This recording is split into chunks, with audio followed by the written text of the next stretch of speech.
नमस्कार, मैं हूं मृत्युंजय कुमार झा और बाजार आज और कल में आपका स्वागत है। इस खास शो के जरिए हम आपको बताते हैं आज का मार्केट का पूरा एक्शन और साथ ही कल का बाजार कैसा रहने वाला है, कल आपको कहां पर कमाई के मौके मिलेंगे, ये हम आपको डिटेल में बताते हैं। तो आज आपकी तैयारी कराने के लिए हमारे साथ हैं जी बिजनेस के मैनेजिंग एडिटर अनिल सिंघवी। हमारे साथ एक खास मेहमान है मार्केट एक्सपर्ट सुदीप बंदोपाध्याय और साथ ही मेरी पूरी रिसर्च टीम तैनात है आपको अलग अलग रिसर्च बताने के लिए। कुशल हमें बताएंगे आज का बाजार का पूरा एक्शन, महानगर गैस के नतीजे बताएंगे संदीप, स्टील सेक्टर पर एक खास रिसर्च हम जानेंगे आशीष से और पूजा बताएंगी कि एविएशन सेक्टर की क्यों मुश्किलें बढ़ सकती हैं।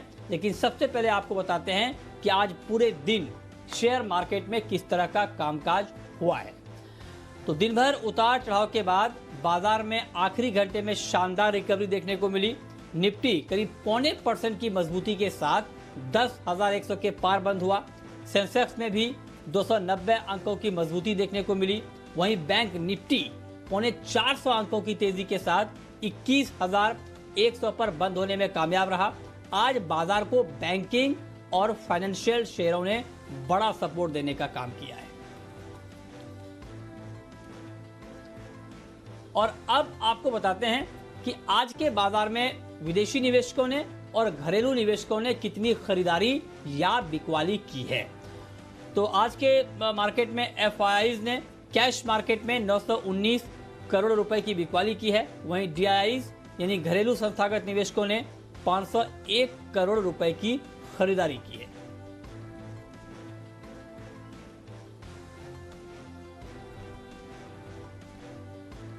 और अब रुक करते हैं आज के बाजार पर एडिटर्स टेक का और ये बताने के लिए हमारे मैनेजिंग एडिटर अनिल सिंघवी हमारे साथ जुड़े हैं। अनिल जी, बहुत बहुत स्वागत है आपका। आज मार्केट काफी वोलेटाइल दिखा शुरुआती कारोबार से ही। आखिरी घंटे में तो एक वक्त ऐसा लग रहा था कि बाजार गिरकर बंद होगा, लेकिन उसके बाद बाजार ने शानदार रिकवरी दिखाई और अच्छी बढ़त पे बंद हुआ। ओवरऑल आज के कारोबार पर आपकी राय होगी क्या?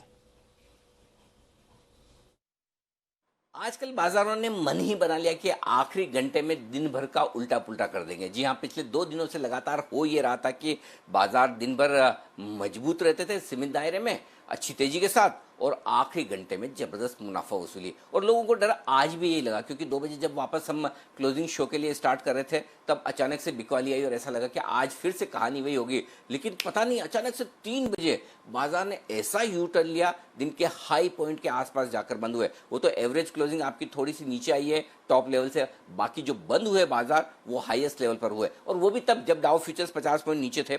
आज रात अमेरिका में फेड की 2 दिनों की बैठक का अंतिम दिन है, तो फेड से क्या डायरेक्शन मिलता है, क्या दिशा मिलती है, क्या कुछ वो कहते हैं अमेरिका की इकोनॉमी के बारे में, वो सुनने को मिलेगा। और कल हमारे यहाँ वायदा कारोबार की एक्सपायरी है, उसके बावजूद जबरदस्त शॉर्ट कवरिंग आखिरी आधे घंटे में, शानदार खरीदारी और बेहतरीन तेजी। 10,100 के ऊपर बंद होने में कामयाब रहा निफ्टी और 21,000 के ऊपर कामयाब हुआ बंद होने में बैंक निफ्टी। तो कह सकते हैं एक तरफ थोड़ी शॉर्ट कवरिंग, थोड़ी अच्छी खबरों की उम्मीद, कुछ बैंक्स और एनबीएफसी में खरीदारी और कल की एक्सपायरी के पहले एफआईआईज की तरफ से जो खरीदारी के आंकड़े आते हुए दिखे कल के सेशन के, वो भी जोश बनाते हुए दिखे। इन सब के चलते भारतीय बाजारों में एक और अच्छा ट्रेडिंग सेशन।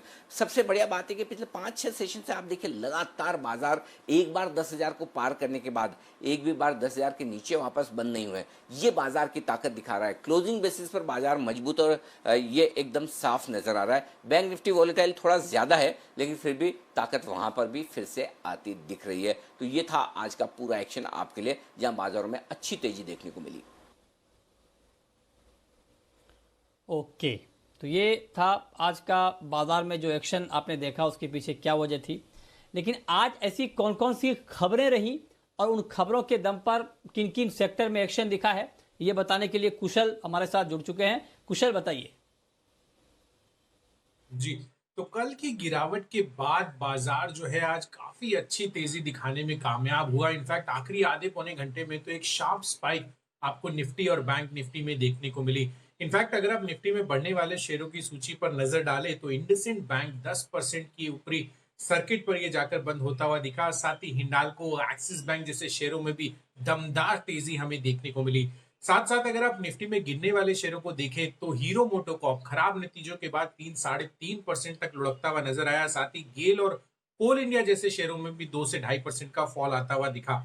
इसके अलावा अगर आप बैंकिंग स्पेस देखें, जैसा कि आप देखिए तो काफी अच्छी तेजी यहां पर बनी थी आखिरी 1 घंटे में। तो आरबीएल बैंक 20% के अपर सर्किट पर यह भी बंद होता हुआ दिखा। इसके अलावा अगर आप पीएनबी और बंधन बैंक को भी देखें तो 5 से 7% का उछाल यहां पर भी हम विटनेस करते हुए दिखे। साथ ही अगर आप देखें तो रियलिटी स्पेस यहां पर भी अच्छी खासी तेजी हमें आज के सत्र में बनती हुई दिखी, जिसमें प्रेस्टीज स्टेट्स जो है टॉप गेनर निकल कर आया। 5% का शानदार अपमूव यहां पर आता हुआ नजर आया। और साथ ही एनबीएफसी स्पेस यहां पर भी अच्छा उछाल दिखा। खासकर उज्जीवन अगर आप बात करें तो यहां पर 9% का तेजी और अच्छा खासा अपमूव हमें देखने को मिला। आईटी स्पेस भी काफी बढ़िया अपमूव दिखाया आज के सत्र में, जिसमें माइंड ट्री और टीसीएस जैसे शेयर जो दिग्गज शेयर हैं वहां पे भी 2 से 2.5% का उछाल आज के सत्र में हमें देखने को मिला। पर ऑन द फ्लिप साइड अगर आप देखेंगे तो यूएस में कल के सत्र में जो गिरावट रही उस वजह से आप ऑटो और मेटल काउंटर्स यहां पर आज आप फॉल देखते हुए नजर आएंगे, जिसमें हीरो मोटोकॉर्प, बजाज ऑटो जैसे शेयर ऑब्वियसली 3 से 4% का फॉल यहां पर रहा। और साथ ही मेटल स्पेस में टाटा स्टील और जीएसपीएल यहां पर गिरावट रही। ओके, तो ये था अलग अलग सेक्टर में किस तरह का एक्शन दिखा, ये कुशल ने हमें बताया। अब रुक करते हैं अपने खास मेहमान का, और हमारे साथ हैं मार्केट एक्सपर्ट सुदीप बंदोपाध्याय जी। सर, बहुत बहुत स्वागत है आपका इस खास शो में। मेरा आपसे पहला सवाल ये होगा कि जिस तरह से आज मार्केट शुरुआती दौर में कमज़ोर था, वोलेटाइल हुआ और उसके बाद एक शानदार जंप दिखाया क्लोजिंग के वक्त आकर के, तो ओवरऑल मार्केट का सेंटिमेंट अभी आपको लग कैसा रहा है? जी मृत्युंजय, मार्केट का सेंटिमेंट डेफिनेटली पॉजिटिव है। जैसे कि हम पिछले 8-10 सेशन से देख रहे हैं, मार्केट 10,000 के ऊपर जाने के बाद वहीं पे टिका हुआ है। थोड़े बहुत जो नेगेटिव न्यूज फ्लो डोमेस्टिक या इंटरनेशनल से आ रहा है, उसके बावजूद मार्केट मेंटेन कर रहा है लेवल्स। बायस डेफिनेटली पॉजिटिव है। और यहाँ पे ध्यान यह रखना पड़ेगा कि लिक्विडिटी ग्लोबल मार्केट में, इवन डोमेस्टिक मार्केट में बहुत ज्यादा है, और ये लिक्विडिटी मार्केट को पुश कर रहा है। और देखिए, कहीं ज्यादा बिकवाली आ जाता है तो शॉर्ट कवरिंग देखने को मिलता है। और यूएस फेड का जो आज का अनाउंसमेंट्स आएंगे मीटिंग के बाद, वो बहुत महत्वपूर्ण रहेंगे, क्योंकि यूएस इकोनॉमी पे जो कमेंट उनका आएगा, या अगर जो क्वांटिटेटिव ईजिंग लेके कोई कमेंट आया, वो बहुत ही इंपॉर्टेंट होगा मूड, इन्वेस्टर्स का मूड सस्टेन करने के लिए। रिस्क ऑन मूड अगर रहा तो मार्केट इस लेवल से भी बहुत ऊपर जा सकता है। और जून का महीना ऐसा महीना है जहां पे मार्केट एक हद तक ऊपर जाएगा, क्योंकि जो ग्लोबल मार्केट्स में जो गिरावट देखने को मिला था मार्च अप्रैल में, उसके बाद सारे मार्केट्स बढ़े हैं। इंडियन मार्केट्स उतना नहीं बढ़ा है अभी तक। तो इंडियन मार्केट में अभी भी अपवर्ड मूवमेंट का गुंजाइश है। देखना यह है कि पॉजिटिव न्यूज फ्लो कैसे आता है यूएस मार्केट से। ओके, तो आपने कहा कि अभी भी जो मार्केट का सेंटीमेंट है वो मजबूत है, लेकिन यूएस से किस तरह की खबर आती है उसके बाद बाजार की तस्वीर कुछ और साफ होगी। ठीक है, आगे बढ़ते हैं। अब रुक करते हैं एक एक्सक्लूसिव खबर का, और खबर यह है कि एनएचआई की तरफ से जल्द ही बड़े इंफ्रा प्रोजेक्ट्स को मंजूरी मिल सकती है।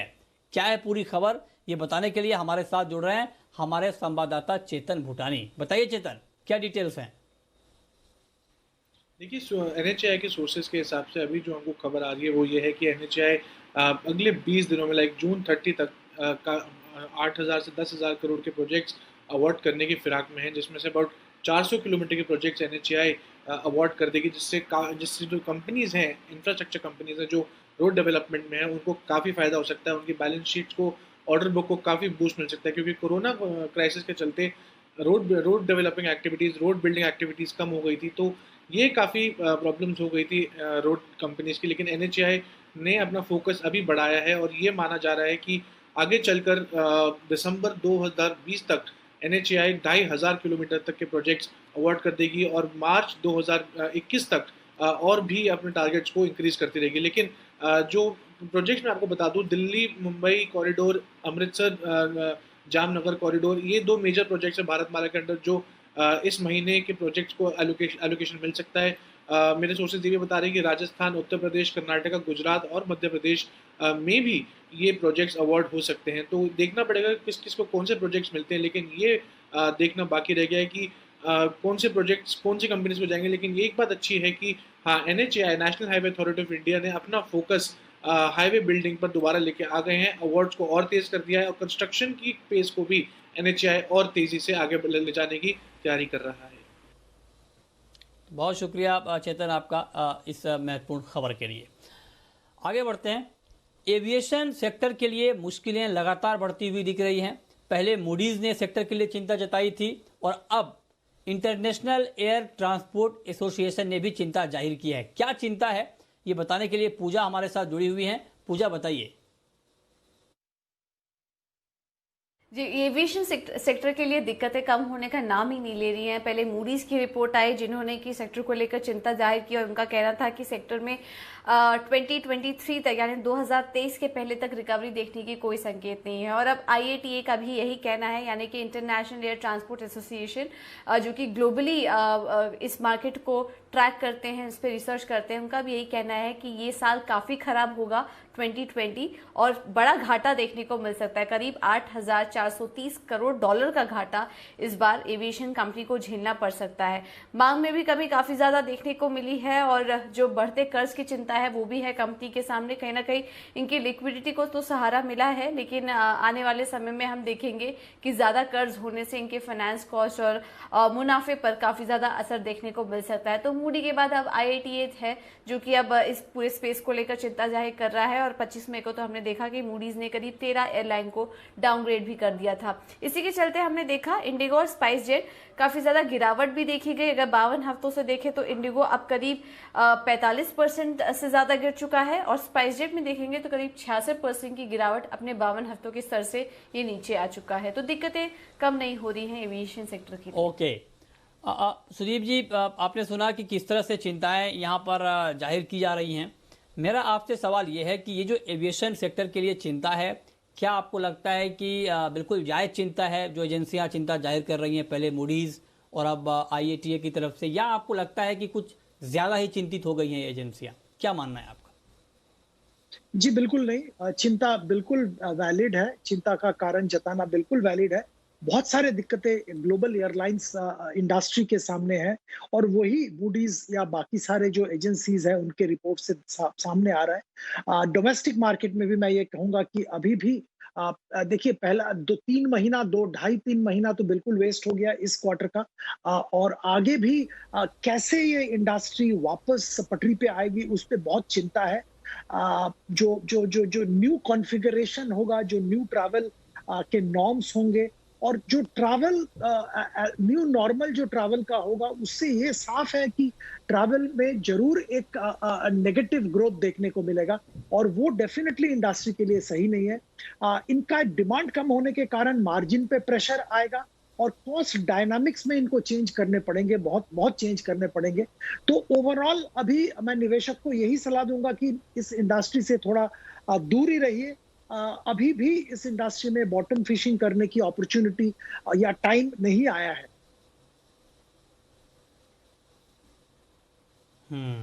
ठीक है, तो आप कह रहे हैं कि चिंता बिल्कुल जायज है और एविएशन सेक्टर की मुश्किलें अभी और बढ़ने वाली हैं। चलिए आगे बढ़ते हैं।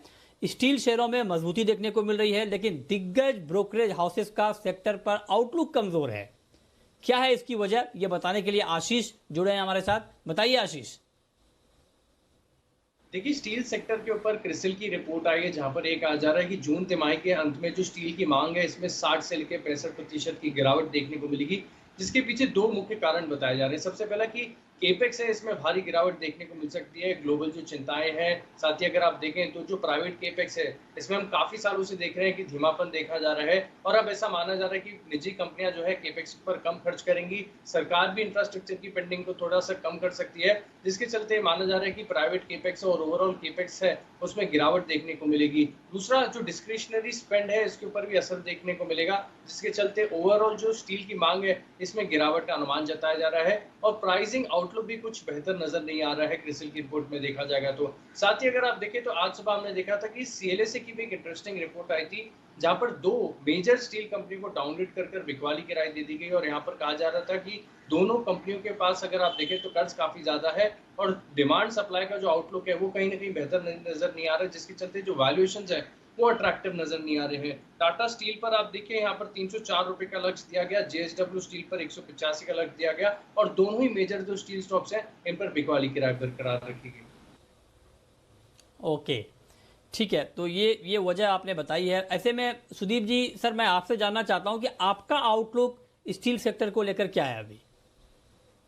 देखिए, overall ferrous non ferrous metal industry पे हम लोग कॉशियस हैं और स्टील सेक्टर पे भी कॉशियस है। इसका मुख्य कारण दो तीन है।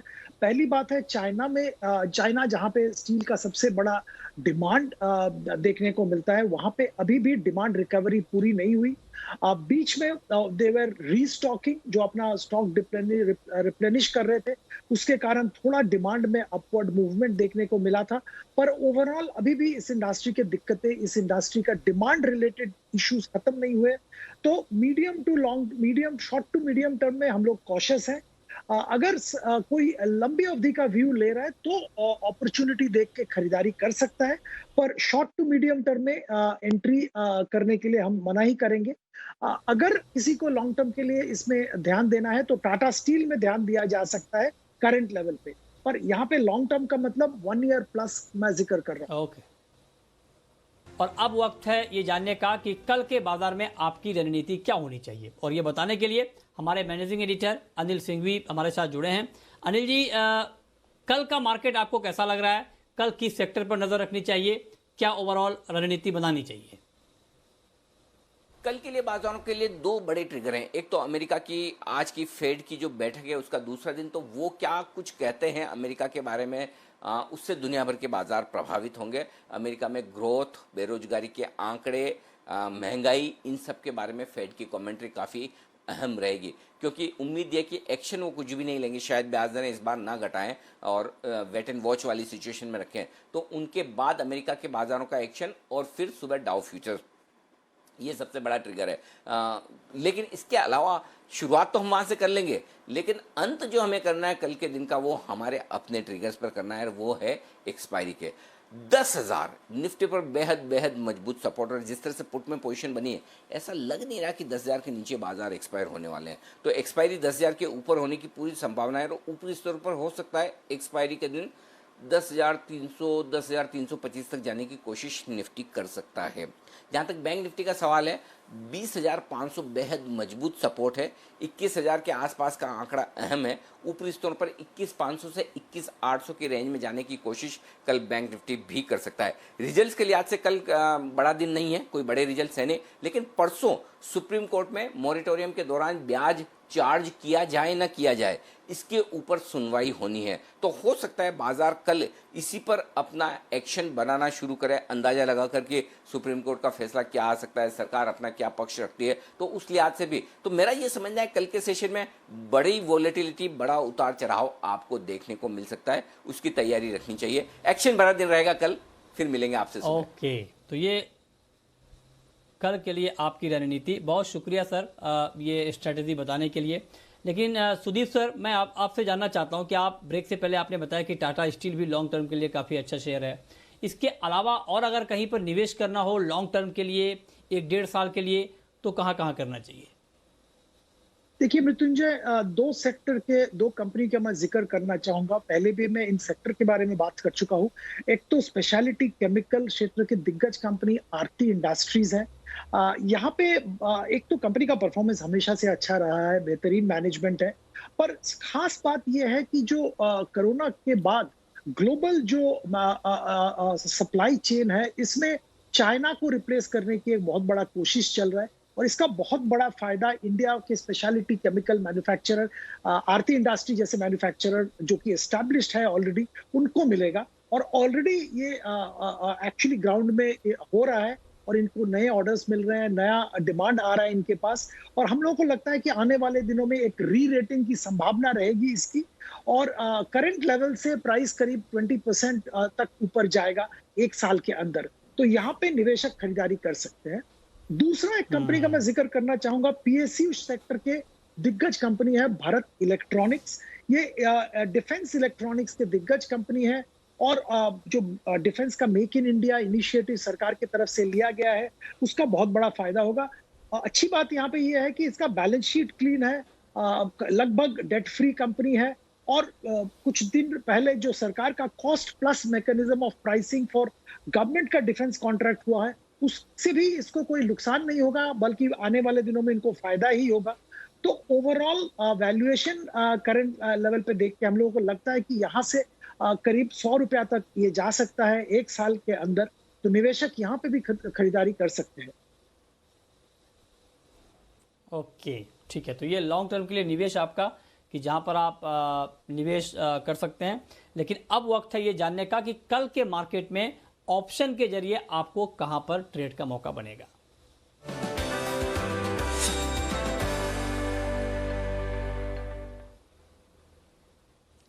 और ऑप्शन की स्ट्रेटजी बताने के लिए हमारे साथ हैं एसएमसी ग्लोबल के नितिन मुरारका। नितिन जी, बहुत स्वागत है आपका। कल के लिए ऑप्शन के जरिए कहां पर ट्रेड के मौके आपको दिख रहे हैं? देखिए, कल वीकली एक्सपायरी और मुझे लग रहा है एक्सपायरी ऊपर या पॉजिटिव होनी चाहिए, तो इसको देखते हुए हम तेजी की तरफ स्ट्रेटजी बनाएंगे। और इसमें 10-150 की कॉल ऑप्शन मैं लूंगा, वो एक लॉट लेनी है, और उस प्रीमियम को हेज करने के लिए 10-250 की 2 बेस देनी है। तो इसमें आपको 200 पॉइंट ऊपर तक सेफ्टी मिल जाती है। ये बनाने में आज की क्लोजिंग के हिसाब से 12-13 रुपए की कॉस्टिंग आ रही है। कल आप सुबह बनाएंगे तो 10-12 में बन जानी चाहिए, और मुझे लगता है कि आपको 25-30 रुपए का मुनाफा इसमें मिल सकता है। यानी 12 में जो आप बनाएंगे 50 का टारगेट रहेगा। स्टॉप लॉस 10-350 रहेगा, जिसके चांसेस कम है। तो ये निफ्टी में स्ट्रेटजी बना सकते हैं। और स्टॉक में अगर काम करना है तो आईसीआईसी बैंक में काफी अच्छी पोजीशन बनती हुई दिख रही है। तो मुझे लगता है कि आईसीआईसी बैंक 370-372 की तरफ जाना चाहिए, तो उसको फ्यूचर्स में भी खरीद सकते हैं, या फिर कॉल ऑप्शन 360 की लेकर के ट्रेड कर सकते हैं।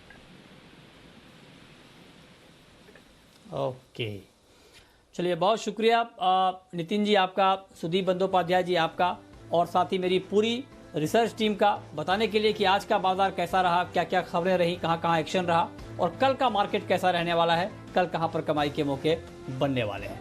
तो फिलहाल इस बुलेटिन में इतना ही।